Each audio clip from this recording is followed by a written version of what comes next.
Hi, it's Phil here from Now Fix It. Now my dryer is heating but not spinning, so I'm going to investigate to see if I can get to the bottom of it.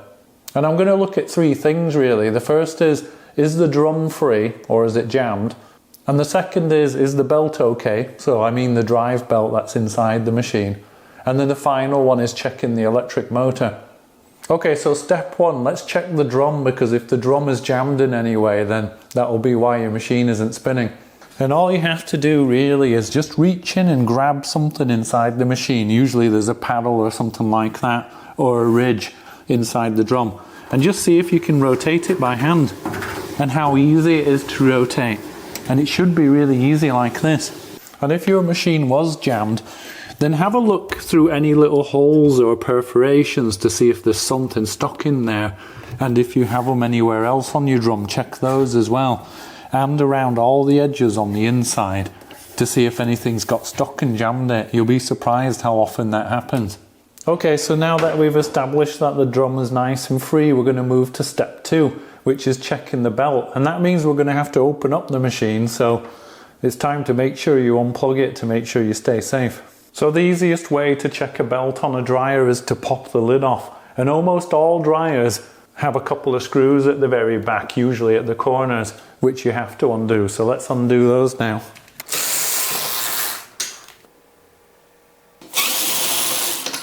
And now you just move the lid firmly in this direction.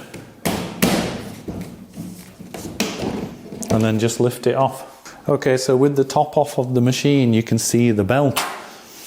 And it's possible just to rotate this belt and the drum just by hand from the top. And as you can see, my belt's intact and everything seems fine, so this is unlikely to be my problem. And that means it's time for step three, which is to have a look at the electrical motor. And most of the time it can be accessed through this panel on the left-hand side of your dryer. And so there's just a series of screws up the back. And there might be one or two across the top, but on this machine there's one at the corner. So I just need to undo all of those. And now you can usually just pop the side of the machine down. And on this particular machine, you slide the side panel this way, just about ½ an inch, and then it'll come out of some little tabs that are in the bottom. And here's your electric motor here. And then this little gizmo here, it's called a start capacitor. And basically when you have a heavy load of clothes inside the drum, then the motor can struggle to get the drum turning when you first start the machine. And so the start capacitor gives the motor a little extra kick of energy, which gets it going.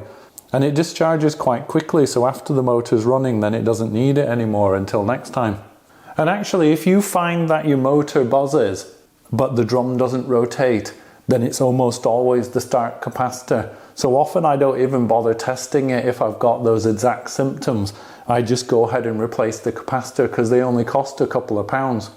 Now if you have the symptoms I described and you want to replace your start capacitor, and what I do is I take note of any numbers like that look like they're a serial number, and then a little number up the side which might be a part number, and then finally this 9.5, and I think it's picofarads.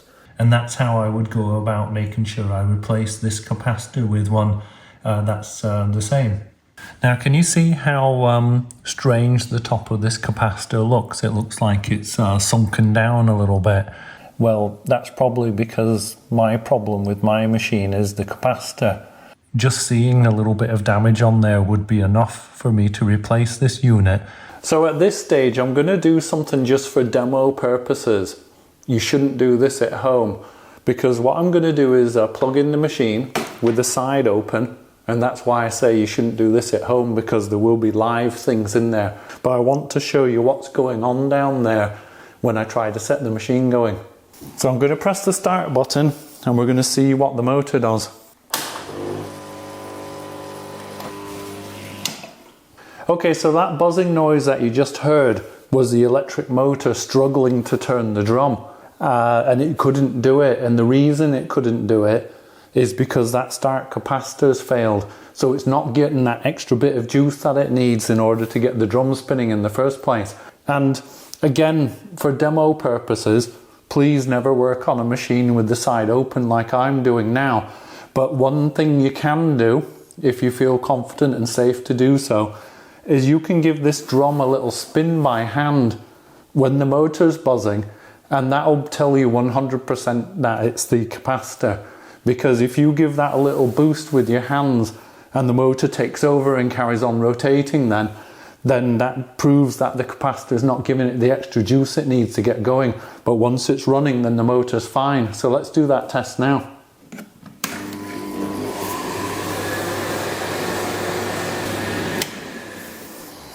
Yeah, so if your dryer electric motor buzzes and doesn't turn, you can perform that test if you feel confident and safe to do so. But one thing to say before we start working on it is, even if your machine is disconnected like this one is, then a start capacitor can hold a lot of energy. Even a faulty one like mine might have a lot of juice in it. So I'm going to show you how to replace a start capacitor safely to avoid you getting an electrical shock. Okay, so here I've got a pair of electrical pliers, and these are good for protection on AC voltage up to 1000 volts. And what you do basically is you discharge the capacitor. And all you have to do is, between the red terminal and the black one, cause a short using your pliers, but keeping your hands on these handles. Any tool that's got really good rubber grips will be able to do this as well, but I'm showing you on these because I know that they're rated correctly. And now I'm just going to bridge the capacitor. And that's it. Any electrical charge that was in there should be gone now. Now don't be surprised sometimes if you get a little zap, a little spark on these when you do that. That's just the electrical charge dissipating. So my capacitor had a little zip tie around it, so I clipped that earlier. And then just at the bottom here, there's just a little screw that holds this on, so I'm just going to undo that. Okay, and now it's safe just to grab these terminals and pull them off. But what I recommend you do is take a photo of this before you remove it, and then you can be 100% that you get it back on again correctly.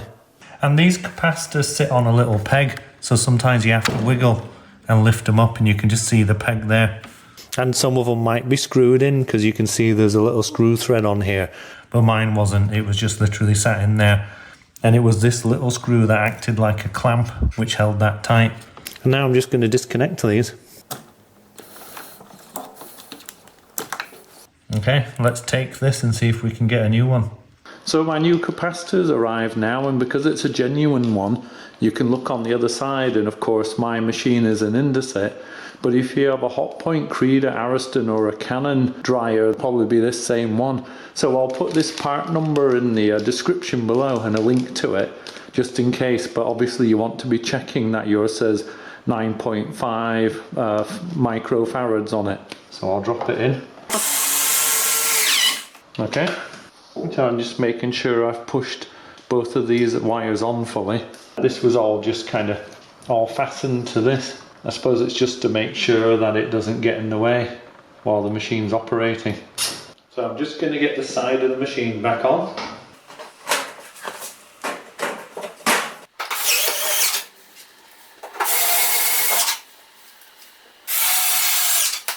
Now I'm just going to get the top back on, and then we'll be ready to test the machine.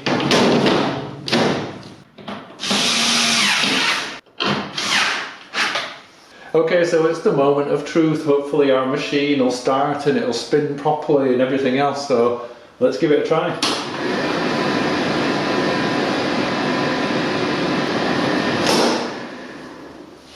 Okay, so if your dryer's heating but not spinning, maybe it's your capacitor like in this video. So I hope this video helped you and you fixed your machine and you get it going again. And if it did, then please give me a thumbs up, and if you want to see more videos just like this one, then please consider subscribing, and maybe I'll see you in the next video. All that's left to say is, you've watched the video, now fix it. Thanks for watching, bye for now.